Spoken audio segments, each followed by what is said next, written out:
Assalamualaikum warahmatullahi wabarakatuh.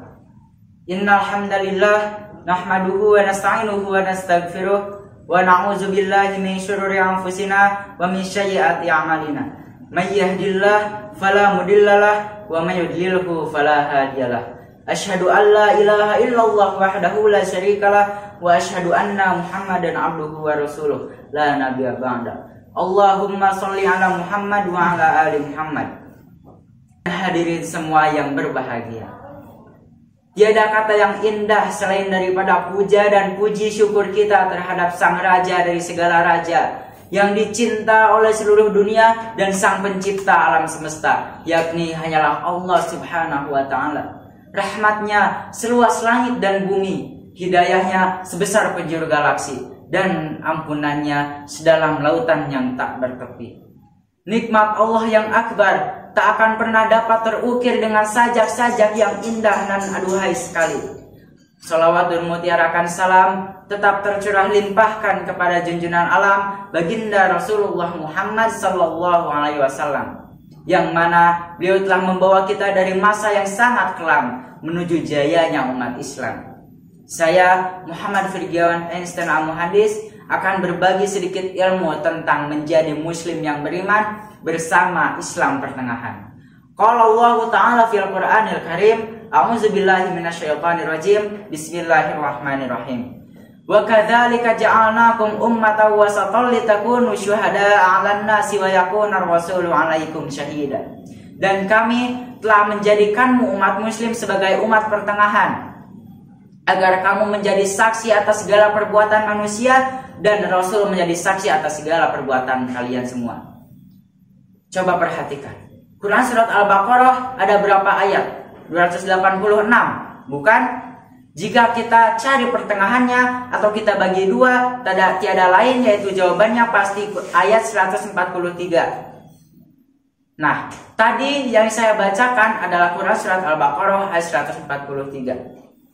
Tepat pada pertengahan surat Al-Baqarah, ayat itu juga mengenai atau membahas tentang umat pertengahan, yaitu umat Islam, umat yang adil, umat yang tidak bersebelah antara dunia dan akhirat, tetapi adil atau seimbang di antara keduanya. Jika kita bahas umat pertengahan atau Islam wasatiyah dari sisi relationship atau sisi keagamaan, tidak lain jawabannya adalah bagaimana cara kita menyikapi antara kehidupan di dunia dan kehidupan kita di akhirat. Misalkan, ada seseorang yang terus-menerus mengejar dunia, dia menghabiskan waktunya, dia mengorbankan segala tenaganya, dia tidak ingat antara kewajibannya, bahkan dia lupa dengan Tuhannya. Dan semua pengorbanannya selama di dunia itu adalah sia-sia. Adapun contoh yang kedua, ada orang yang terus-menerus mengejar akhirat. Dia tidak ingat kepada dunia, dia membuang segala apa yang ada di dunia. Dia tidak menafkahi keluarganya, dia mengabaikan istrinya, bahkan dia tidak memikirkan bagaimana masa depan anaknya. Padahal kata Allah Subhanahu wa Ta'ala, wa idz qala rabbuka lil malaikati inni ja'ilun fil ardi khalifah. Allah menciptakan manusia, dijadikan dia tempat di bumi, dijadikan tempatnya yaitu di bumi untuk menjadi khalifah, tanda kutip pemimpin. Nah, pemimpin bukanlah orang yang diam terus-menerus di satu ruangan tanpa memikirkan bagaimana umatnya, bagaimana keluarganya, tetapi pemimpin adalah orang yang membimbing umatnya, yang membimbing keluarganya untuk menuju jalan yang benar, untuk menuju jalan Allah Subhanahu wa Ta'ala, yaitu amar ma'ruf nahi munkar.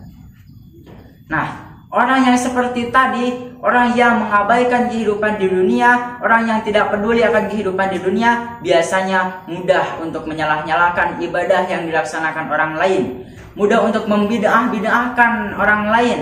Dan itu adalah bahaya yang sangat mengandung celaka. Merasa dirinya paling benar, merasa dirinya paling paham dalam urusan agama. Lalu bagaimana cara kita untuk menghadapi atau menyikapi kehidupan di dunia dan di akhirat agar seimbang? Yaitu genggam dunia di tangan dan simpan akhirat di hati. Apa yang maksudnya kita genggam? Apa yang harus kita genggam, yaitu dunia. Kita harus sukses selama di dunia. Tetapi ingat, jangan lupa akan kehidupan akhirat yang benar-benar nyata. Itu Islam wasatiyah atau Islam pertengahan dari sisi keagamaan.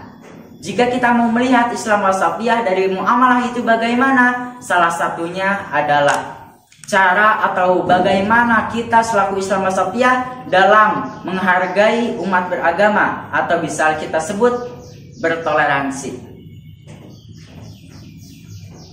Kita boleh berdakwah, tapi jangan sampai memaksa. Kita boleh menghargai, tapi jangan sampai masuk kepada mereka. Karena apa? Balik lagi kepada ayatnya, ummatan wasata, umat pertengahan. Kita tidak ada di antara dua sisi tersebut, tetapi kita berada di antara tengah-tengah dua sisi tersebut. Maka dari itu, kita selaku Islam wasatiyah seharusnya menghargai atau menghormati umat atau agama lainnya yang dipilih oleh manusia lain. Tetapi jangan sampai kita mencampur adukan antara agama kita, agama Islam, dengan agama yang lainnya. Bisa diibaratkan seperti saya meminum teh dan Anda meminum kopi. Kita sama-sama menikmati apa yang telah kita minum, apa yang sedang kita sajikan, apa yang sudah kita miliki, tetap tanpa mencampur adukan antara keduanya. Begitupun juga dengan keagamaan, dengan beragama, yaitu ayatnya lakum dinukum waliyadin, untukmu agamamu dan untukku agamaku. Anda tidak punya kewajiban sedikit pun untuk mengikuti apa yang ada di dalam agama saya, dan saya juga tidak punya kewajiban sedikit pun untuk mengikuti apa yang ada di dalam agama Anda. Maka dari itu kesimpulannya adalah umat muslim atau umat Islam adalah umat pertengahan. Kita selaku umat pertengahan harus pintar dalam berlogika, karena pada dasarnya Islam atau agama juga ada sangkut pautnya dalam logika. Tetapi jangan sampai kita tersesat oleh logika, seakan kita tidak punya agama, padahal agama itulah yang menunjukkan atau menjalankan atau memimpin kita di jalan hidup kita. Mungkin sekian yang dapat saya sampaikan. Ditutup dengan nun wal qalami wa ma yasturun. Wassalamualaikum warahmatullahi wabarakatuh.